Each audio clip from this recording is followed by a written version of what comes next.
PUBG Mobile is a game which has one of the biggest impacts on the Indian video game industry. With monthly active users of 40 million and 175 million downloads in India, PUBG is a household name in the country. Most of the youngsters with a mobile phone would have played PUBG Mobile one time or the other, and the addiction level is an all-time high. Most of the streamers and YouTubers cover the game and made an active livelihood out of it. Even the esports scene has ascended greatly because of this one game. And investment and prize pool of PUBG Mobile tournaments continue to rise. Bollywood actors have used this game to promote their movies by playing it in front of thousands of viewers online.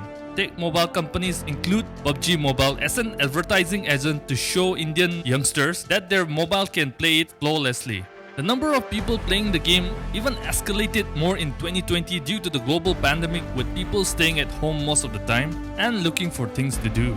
But all that changed when the border issue between India and China arises, and on 2nd September 2020, India officially banned 117 Chinese apps along with PUBG Mobile. This decision has a huge implication on the gaming scene in India, and the ban is the most talking point for many Indians. Here is the impact of PUBG ban in India.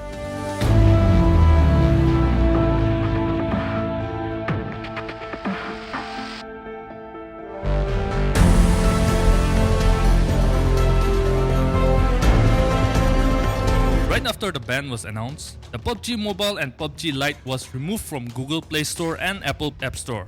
Although the ones which already have the game on their devices continue to play as the server was still working. But the updates to the game was stalled as the app need to be in the mobile app store to receive it. PUBG Mobile was getting the 1.0 update, which brings the Erangel 2.0 map to the game. Furthermore, the updates also brings many graphical and visual enhancements. Also, players can enjoy a new lobby layout in the game, which brings much needed freshness to the game.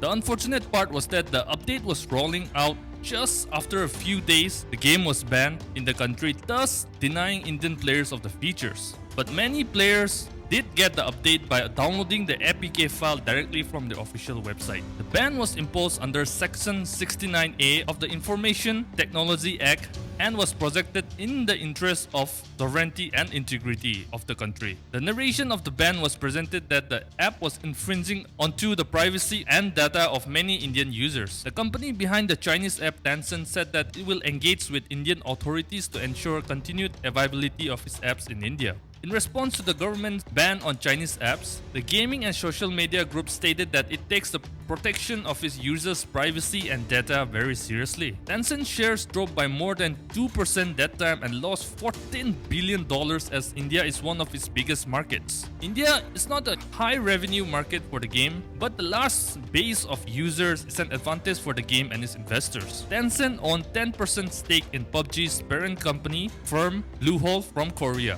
The ban has a prominent effect on the Indian esports scene. PUBG Mobile was featured on various tournaments with a very large prize pool. The prohibition of the game shattered the dreams of many budding gamers who are keen on making a career on it. Megastars were the first Indian organization to drop their PUBG Mobile, and several other teams followed the suit. Other prominent organizers in India are still waiting on their decisions about the future of their PUBG Mobile rosters in India. Indian organizations named Stalwart Esports and Future Station Gaming decided to shift their base from India to other Southeast Asian regions to be able to compete in PMPL South Asian Fall Split. PUBG Mobile pros were confused due to this ban and were forced to give up their invitational slot of PUBG Mobile Pro League South Asia Fall Split. According to Rusindra Sinha, CEO and founder of Global Esports, there were at least 100,000 people who were looking at PUBG as a full-time career and over 1,000 who were already playing the game as a full-time job. The ban will have a ripple effect on the entire ecosystem, which includes players, coaches, streamers,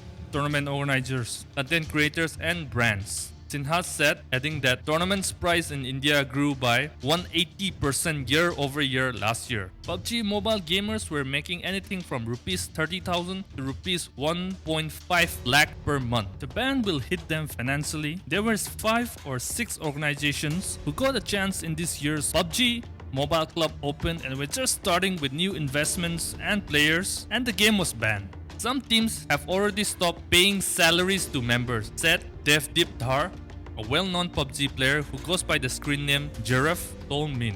Gamers and tournament organizers are looking for alternative games like Call of Duty Mobile and Garena Free Fire, which both games have a dedicated battle royale mode in which PUBG is one of them. Free Fire has tried to appeal to Indian gamers by putting Hrithik Roshan as one of its playable characters. Many wondered why Call of Duty Mobile, developed by Tencent in-house game development studio Timi Studio, wasn't banned as well. The short answer is that the game is published by Activision throughout the world except in Southeast Asia and China.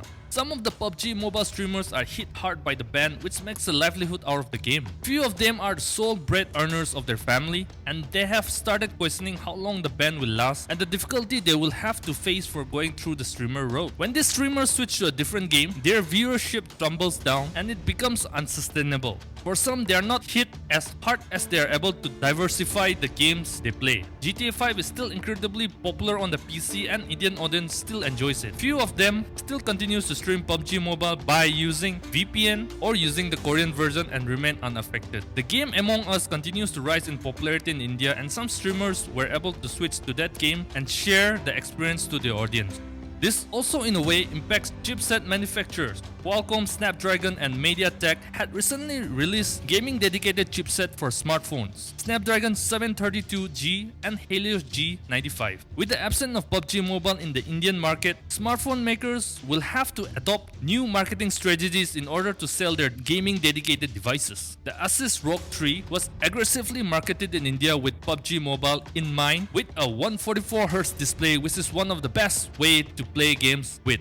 But PUBG Mobile can support only up to 90Hz. OnePlus also holds the exclusive 90Hz feature of the game for its devices, namely the OnePlus 8 and the OnePlus 8 Pro for a month back in September this year. PUBG Corp recently announced a merger with Krafton Inc. This merger took the entirety of PUBG Corp under the umbrella of Krafton, alongside all the distribution and development operations of the country's famous battle royale title, PlayerUnknown's Battleground. They also severed ties with Tencent and took over the publishing rights of PUBG Mobile in India, but Tencent still has control over the version of the game in other countries. Rumors also start flying around that PUBG Corporation was in talks with Indian telecom titan Jio for discussing a potential partnership. All of these were not enough to bring back the game to the Indian market, and the ban still continues. Some of the local companies try to fill in the gap left by PUBG Mobile by developing new games and promote old games made by India. Fauzi, an Indian game being developed by Encore Games, promoted personally by Bollywood actor Akshay Kumar, tried to market themselves as a PUBG Mobile alternative and rile up the nationalism in the people to use Indian-made products. A trailer launched showcasing the game for the first time, but many gamers complain about the low graphics and cringe-inducing video.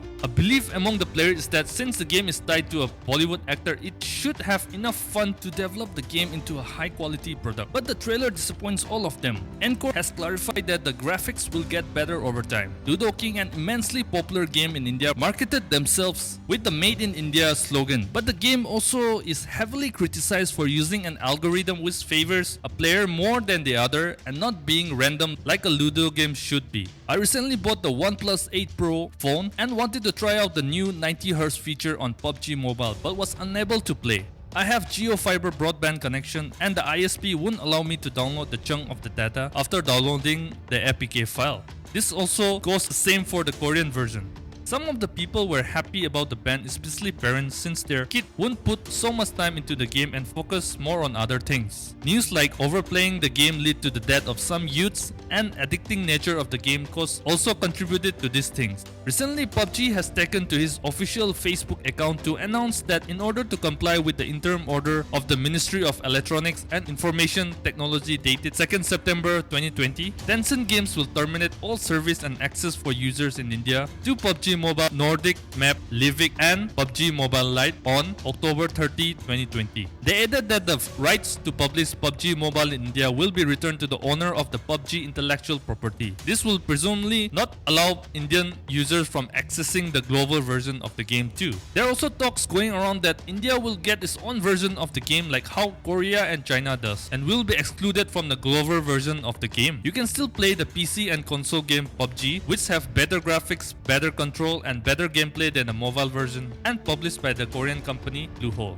According to the website TechCrunch, PUBG Mobile is hoping to come back to India via their sources. The South Korean firm has engaged with global cloud service providers in recent weeks to store Indian users' data within the country to allay New Delhi's concerns about users' data residency and security, one of the sources said. The gaming giant has privately informed some high-profile streamers in the country that it expects to resume the service in India before the end of this year. It also plans to run a marketing campaign in the country during the festival of Diwali. Is this the end of PUBG Mobile in India? I don't think it will be, but for now it will remain banned. PUBG Mobile has contributed so much for the Indian gaming industry, and I hope that one day it will come back and the craze for mobile gaming revamp again in the country. Subscribe to my channel for more videos like this, like and share this video, and also watch my recent documentary on Razi and Asian Epic. Fraction 25 logging out.